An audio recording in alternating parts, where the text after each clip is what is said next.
السلام علیکم، میں ایڈیٹر ڈاکٹر حافظ محمد خواجہ قادری NNI نیوز چینل میں آپ سب کا استقبال ہے۔ ادب دوامی ہے، اسے زندگی کے کسی موڑ پر زوال ہوا نہ اس وقت ہے اور نہ کبھی روبے زوال ہوگا۔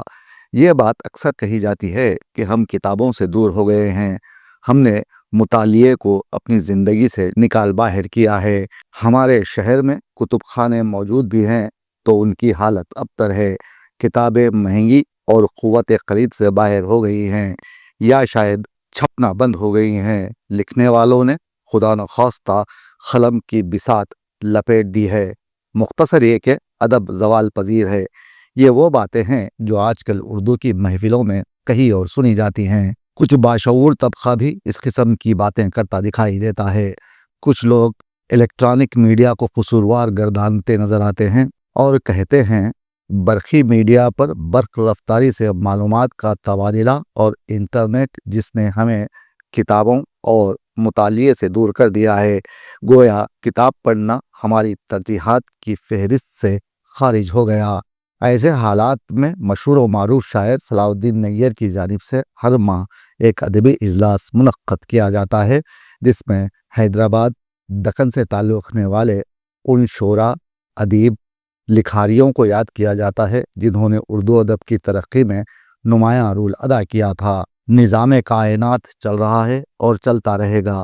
اس دار فانی سے ایک حکم اجل پا کر رخت سفر باندھتا ہے تو کوئی دوسرا اس خلا کو پر کرنے کے لیے جہان عدم سے جہان آب و گل میں وارد ہوتا ہے۔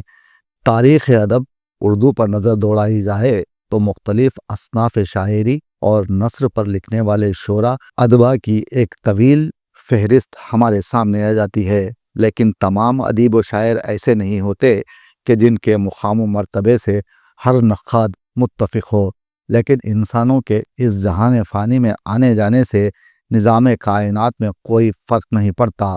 تاہم کچھ لوگ ایسے ہوتے ہیں جو دنیا سے کوچ کر جانے کے بعد بھی حیات جاوید کے مالک بن جاتے ہیں اور تاریخ ایسے لوگوں کو کبھی فراموش نہیں کرتی۔ 28 جنوری کو ادارہ میرا شہر میرے لوگ کی جانب سے میڈیا پلس میں ایک ادبی محفل منعقد کی گئی جس میں نواب مہدی نوازجن، نواب میر احمد علی خان، راجہ دھنراج گیر اور مہاراجہ کرشن پرساد کی اردو خدمات پر انہیں خراج پیش کیا گیا۔ میں یہاں اس ادبی اجلاس پر بات کرنے سے قبل آپ کا تعارف صلاح الدین نیر سے کروانا چاہتا ہوں جو کسی تعارف کے محتاج نہیں، لیکن پھر بھی میں سمجھتا ہوں وہ لوگ جو انہیں نہ پڑھ پائے ہوں تو پیغام ٹی وی کے ذریعے انہیں معلوم ہو جائے کہ دکن کے بڑے شاعروں میں صلاح الدین نیر کا شمار ہوتا ہے۔ نیر صاحب کی رومانوی شاعری میں تخیل کی جولانیاں، لفظی مرخہ نگاری، سراپا نگاری اور پیکر تراشی کا جو مسحور کن سما ہے وہ اپنی مثال آپ ہے۔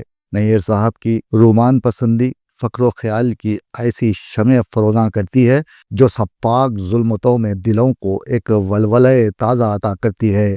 محیط سناٹوں میں ان کی آواز بانگ دھرا ثابت ہوتی ہے۔ زبان و بیان پر خلقانہ دسترس اور منفرد اسلوب کے اعجاز سے وہ قاری کو ورطہ حیرت میں ڈال دیتے ہیں۔ نیر صاحب کی شاعری میں ترنم اور موسیقیت کا جادو سر چڑھ کر بولتا ہے۔ ان کی لکھی گئی کئی کتابیں منظر عام پر آ گئی ہیں۔ انہوں نے اپنے اسلوب میں حسن و رومان اور بے کراں محبت کو اہم مقام عطا کیا ہے۔ نیر صاحب کی ادبی و شعری خدمات پر انہیں لامحدود انعامات سے نوازا گیا۔ شاعر کے ساتھ ساتھ وہ صحافی بھی ہیں اور ماہنامہ خوشبو کا سفر کے مدیر بھی ہیں۔ تاہم ہم بات کریں گے ادبی محفل کی۔ Professor S A Shakoor director دائرۃ المعارف نے اس کی صدارت کی۔ صدر ادارہ میرا شہر میرے لوگ صلاح الدین نیر نے اس موقع پر خطاب کرتے ہوئے بتایا کہ 2 سال کے درمیان 24 ادبی جلسے منعقد کیے گئے جس میں 76 مشاہیر اردو زبان کی خدمات کو یاد کیا گیا۔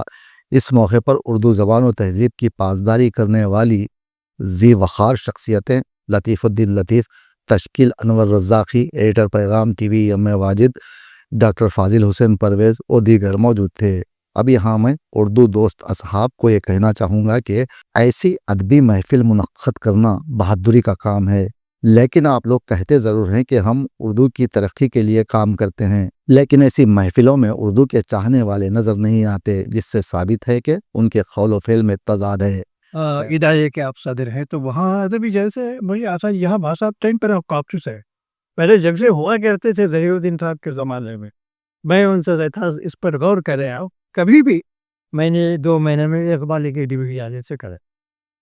آپ مختار فردین صاحب آپ جانتے ہیں بلکہ ان کے بارے میں زندہ تیر اسمات کی حیثیت ہے۔ اصابے نے جو ایک ایسی جامعہ کی تشکیل دی کہ جہاں اردو ہی نہیں بلکہ سائنس اور ٹیکنالوجی کی تعلیم کو جو ہے اس تک کے پیش کیا گیا، لیکن اس پس منظر میں میرے پیشوا مقررین نے کچھ تھوڑی بہت مایوسی کا اظہار کیا۔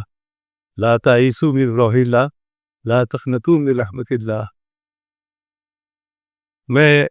ہم جو ہے قرآن مجید کا مطالعہ کرتے ہیں، قرآن مجید کا سے ہم کو حوصلہ ملتا ہے۔